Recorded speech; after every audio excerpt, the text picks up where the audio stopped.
네. 큰 그림을 그려보는 시간으로 이 시간을 마련을 했습니다. 키움증권 투자전략팀의 한지영 연구원 모셨습니다. 어서 오세요. 네, 안녕하십니까. 네. 네. 일단은 이스라엘발 이슈가 어떻게 진행이 되는지가 관건일 텐데 이것 말고도 사실 이번 주에 여러 가지 이벤트가 있잖아요. 그렇죠. 네, 맞습니다. 이에 따른 국내 증시의 방향성 어떻게 보십니까? 이번 주도 다분히 그냥 방향성 탐색하는 구간 눈치 보기를 계속 할 것 같아요. 네. 그래서 매크로나 지정학적인 불안감들이 계속해서 시장의 그 상방을 막고 있는데 그래도 아무래도 실적 시즌에 돌입한 만큼 실적 측면에서는 충분히 업종이나 테마단에서는 기회 요인들이 있지 않을까 이렇게 생각을 해보고 있습니다. 네. 여러 가지 변수들 어떤 것들이 있는지 좀 짚어주신다면요. 가장 중요한 건 이제 지정학적 관련해서 이제 뉴스 플로우들이 되게 그렇죠. 중요하겠죠. 그리고 이게 그 과거의 사례를 봐도 그 1차부터 4차까지 이제 중동 전쟁, 이번이 5차 중동 전쟁이 될 수 있다라고 이야기를 하는데 네. 과거의 중동 전쟁이 증시에 미치는 영향은 그렇게 크진 않았어요. 대부분 다 일주일이 지나면은 코스피나 S&P 모두 다 좀 복구가 됐다라고 보시면 될 것 같은데 지금은 이제 과거랑 조금 다른 게 인플레이션, 에너지빨 인플레이션에 대한 민감도가 높은 만큼 유가가 여기서 폭등을 해버리면은 문제가 될 수 있는데 유가가 폭등할 수 있는 이제 그 조건은 저는 이거라고 생각해요. 이란이 정말 개입을 하고 또 미국도 그렇고 주변 네. 서방 국가들이 직접적으로 전쟁에 참여를 하는 이 전개로 가면은 정말 시장은 너무나도 피곤해지고 힘들어질 것 같은데 요즘에 지금 뉴스 플로어들 나오는 거 보면은 그렇게 보이지는 않죠. 그렇죠. 바이든도 조금 전에 제가 확인해 보니까 이스라엘이 하마스를 제거하는 데는 동의하지만 네. 그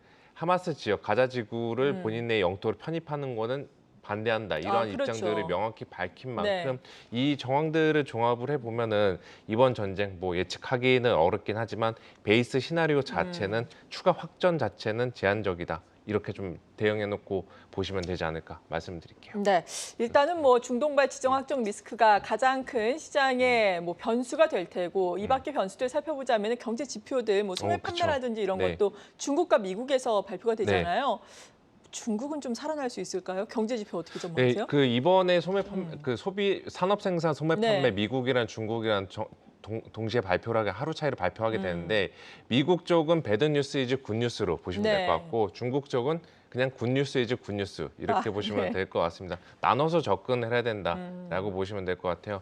그리고 저는 개인적으로 중국 경기가 도는 거는 바닥 찍고 올라오는 거는 보고 있기는 한데 너무 큰 기대는 하고 있지는 않습니다. 왜냐하면 저희가 올해 연초에도 좀 몇 번 그 반대의 경험들이 있었던 만큼요. 네. 그래서 중국 전반적인 바라보는 시각은 큰 기대를 갖지 않되 그래도 주식 시장에서는 중간중간 트레이딩 기회를 제공할 수 있다라고 보고 있습니다. 왜 그러냐면은 8월 달에 중국이 단체 관광 허용한다고 했을 때 그때 이제 중국 유통이나 화장품 혹은 여행 레저 관련 관광 테마주들, 소비 테마주들이 국내에서도 부각을 올라왔죠. 받았다가 네. 9월부터 10월 현재까지 운송량이나 수송량이나 데이터들이 잘 안 나오는 바람에 맞아요. 주가가 계속 눌렸잖아요. 이번에는 반대로 이번 그 발표된 소비 지표들, 소매 판매들 잘 나오게 되면은 다시 한번 시장에서도 야 그래도 중국 연휴 지나고 이랬는데도 전체적 소비 살아나는 기조들이 확인이 되겠구나. 관광객들 늘어나겠구나. 이러한 기대감들이 시장에 유입이 되면서 네. 국내 이제 관련주들에게 트레이딩 기회를 제공하지 않을까 이렇게 보고 있습니다. 네. 대응을 충분히 해볼 수 있다라는 거죠. 그렇군요. 긍정적인 소식이 나온다면은 우리 관련주들의 관심을 갖되 큰 기대감을 일단은 지표에 대해서는 갖지 말자라고 중국과 관련해서는 언급을 해주셨고 또 한국은행의 금융통화위원회가 이번 주 목요일에 네. 있습니다. 19일이 될 텐데 일단은 동결에 대한 전망이 우세한 상황이죠. 하지만 또 인플레이션 압박도 그쵸. 있는데 근데 또 반대로 보자면 가계부채 문제 요즘에 대출도 맞습니다. 많이 하고 네. 이런 문제 너무 많잖아요. 네. 어떻게 될까요? 그 답을 정해주신 것 같네요. 동결은 하겠지만 매파적인 동결이다. 약간 네. 9월 FMC에서와 좀 상황이 비슷하게 그렇게 따라가지 않을까라고 생각을 하고 있고요. 그래도 그 연준보다는 조금 덜 매파적으로 나아가지 않을까 이렇게 생각하고 있습니다. 네. 왜냐하면 한은 역시 최근에 있었던 금융 불안들, 미국의 금리가 급등을 하고 또 그에 더해서 지정학적인 변수들까지 새롭게 그들의 전망에 들어왔다라는 점을 감안을 했을 때 이번 금통이 동결은 하겠지만 그리고 매파적 동결이 예상이 되겠지만 FMC 때만큼의 시장 충격 그러니까 스탠스들은 강하지 않을 거다. 이렇게 보시면 될 것 같아요. 그래서 이거를 놓고 봤을 때 증시에 영향은 뭐 바로 주진 않는다는 네. 게 한은 금통의 특성이긴 한데 그래도 원 달러 환율적인 측면에서 워낙 강세 압력을 한번 만들어낼 수 있는 만큼 이번 뭐 그 금통이 그냥 증시에 중립 정도로만 영향을 미치지 않을까 이렇게 보고 있습니다. 네, 중립의 영향 말씀해 주셨고 또 우리나라 같은 경우에는 이번 주에는 많은 실적 발표가 네. 없지만 미국이 또 많더라고요. 네, 맞습니다. 화요일에 또 금융주의 실적 발표라든지 그쵸. 수요일 같은 경우에는 넷플릭스 그리고 네. 테슬라도 실적을 그쵸. 발표하는데 기대할 거리가 좀 있을까요? 그 뭐 넷플릭스는 네. 그냥 뭐 그렇다 치더라도 국내 증시에서도 많이 신경 쓰는 게 아마 테슬라일 것 같아요. 그렇죠. 지금 뭐 오늘 2차 전지들 주가들 보면은 부진한 흐름을 네. 보이고 있고 이게 금요일 날 장 마감 후에 이제 에코프로 그룹들의 부진한 실적이 그 여파를 미치는 것 같은데 저희가 올해 1월 달도 그랬고 5월 달, 6월 달도 그랬고 2차 전지주들에게 산소호흡기를 달아준 거는 테슬라의 실적이었던 네. 측면이 큽니다. 예. 이번에도 과연 이제 테슬라가 과연 그 역할을 할 수 있을지가 그 귀추가 주목이 된다라고 보시면 될 것 같고요. 개인적으로는 테슬라 최근에 주가 부진을 통해서 이번에 실적 좀 안 좋게 나올 거다라고 생각은 하겠지만 네. 한다는 게 일반적이지만 제 개인적인 생각으로는 그래도 시장의 기대치를 상회하는 숫자들을 보여주지 않을까. 왜냐하면 이미 뭐 점유율 하락이다, 수익성 훼손이 되고 있다, 또 마진 압박이 이어지고 있다 이러면서 테슬라 둘러싼 뉴스 플로우들이 굉장히 부정적인 측면들이 많았거든요. 이게 오히려 증시에서는 역설적으로 도움이 될 수 있다라는 네. 거예요. 조금만 실적 잘 나오거나 아니면 가이던스 상향만 좀 더 해주더라도 이거는 주가의 모멘텀이 될 수 있는 만큼 테슬라 실적 발표 이후에 2차 전지들 주가 흐름 한번 지켜볼 필요가 있지 않나라고 보고 있습니다. 그렇다고 해서 이 지난 금요일에 대표적으로 실적을 발표한 뭐 에코프로 BM이라든지 에코프로 컨센서스를 너무나 큰 폭으로 그쵸. 하향 네. 쪽으로 미스를 했잖아요. 이 부분에도 호재가 될 수 있을까요?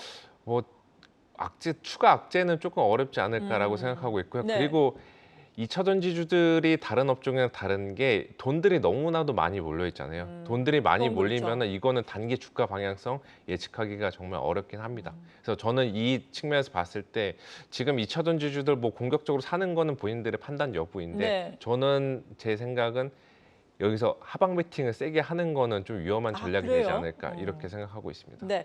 그래도 또 LG 에너지 솔루션 같은 경우에는 예상치를 상회하는 실적을 그쵸. 냈단 말이죠. 네. 주가도 여전히 뭐 바닥 부분에 머무르고 네. 있는 것 같은데 그렇다면 이런 셀 업체들을 봐야 할까요? 아니면 기존에 뭐 많은 개인 투자자들이 네. 관심이 많았던 양극재라든지 이런 쪽을 봐야 될까요? 저는 그냥 그 탑다운적인 측면에서 지금은 셀로 만약에 2차 전지주에 투자를 한다라고 네. 봤을 때 그 셀이 더 나을 것 같아요. 그래요? 대형주 예. 쪽이 좀 더 나을 것 같아요. 이거는 왜냐하면 수급상으로도 10월 달부터는 이제 개인들의 대주주 양도세 회피성 물량들이 좀 더 나올 것 같습니다. 네. 그 전반적으로 개인들의 수급들이 많이 몰려 있는 것들이 코스닥 그리고 중소형주들이만큼 이 수급업체 장사가 없다고 하잖아요. 그러한 측면에서 봤을 때 상대적으로 그러한 그 특정 수급 이벤트에서 자유로운 대형주 그리고 2차 전지에 한해서 보면은 셀 쪽이 또 실적도 받쳐주고 이렇게 접근하시면은 좀 답이 나오지 않을까 이 말씀을 드릴게요. 네. 이 밖에도 이번 주에 긍정적으로 볼 수 있는 유망 업종군 어떤 것들이 있다고 보세요? 저는 그 방산주들은 계속 좀 지켜봐야 되지 그래요? 않을까. 예, 네. 이거 보시면 될 것 같고요. 그리고 뭐 외국인들이 계속해서 순매도를 하고 있다는 거에 대해서 이번 주도 증시 좀 하방으로 봐야 되지 않을까라고 생각하고 있는데 솔직히 15일 연속 순매도 뭐 최장 기간이라 하는 만큼 부담스럽긴 하지만 15개월이 아닌 게 어디라 하는 생각도 해보고 네. 있습니다. 그리고 15일 연속 순매도를 하고 있음에도 불구하고 외국인들 역시 전반적인 기조 자체는 반도체나 그 운수 장비 실적 나오는 수출 업종들에 대해서는 매수 기조를 유지하고 있다는 측면에서 뭐 굳이 외국인들의 공격적인 순매도 저희가 너무나도 비관적으로 볼 필요는 없다. 이 말씀을 좀 드릴게요. 네.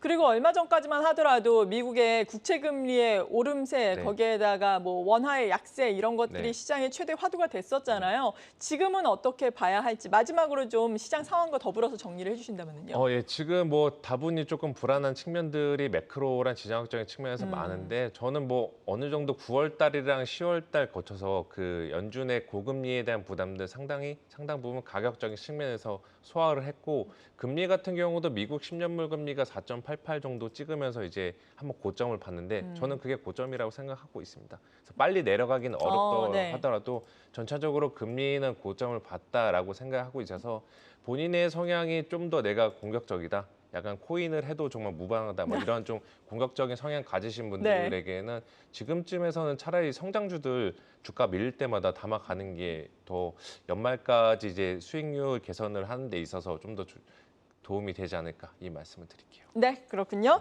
지금까지 키움증권 투자전략팀의 한지영 연구위원으로부터 도움 말씀 들어봤습니다. 감사합니다. 네.